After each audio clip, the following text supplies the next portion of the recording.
స్వతంత్ర ఉద్యమం కోసం, స్వతంత్ర పోరాటం కోసం ఇదే చెట్టు కింద కూర్చొని మాట్లాడుకునేవారంట. బ్రదర్ పేరు అయితే సతీష్ అనమాట. గంటందర్ గారు ముని మనమడు, అక్కడ కూడా ముని మనమరాలు అనమాట. బ్రో ఏం చదువుకున్నారు మీరు?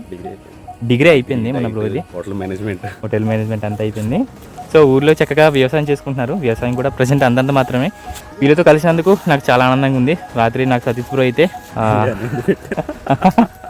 బిర్యానీ వండి పెట్టారు. నా స్టే అయితే ఇక్కడ నడింపాలెం దగ్గర స్టే అయితే మన బ్రో చూసుకున్నారు. ఈ లంకవి దగ్గరే గంటందొర గారు అలానే మల్లుదొర గారు ఉండేవారు. ఇక్కడ పరిచయం అవడం కోసం అయితే అల్లూరు సీతారామరాజు గారు ఎక్కడి నుంచి నడుచుకొచ్చారమ్మా? మోగాల నుంచి గంటందొర గారిని అలానే మల్లుదొర గారిని కలవడానికి అయితే మోగాల నుంచి నడుచుకుంటూ వచ్చారు. నడుచుకుంటూ వచ్చిన తర్వాత ఇక్కడ మీటింగ్ పెట్టుకునేవారు అనమాట. పితూరు సమయంలో చాలా చిన్న మొక్క ఉండేదంట.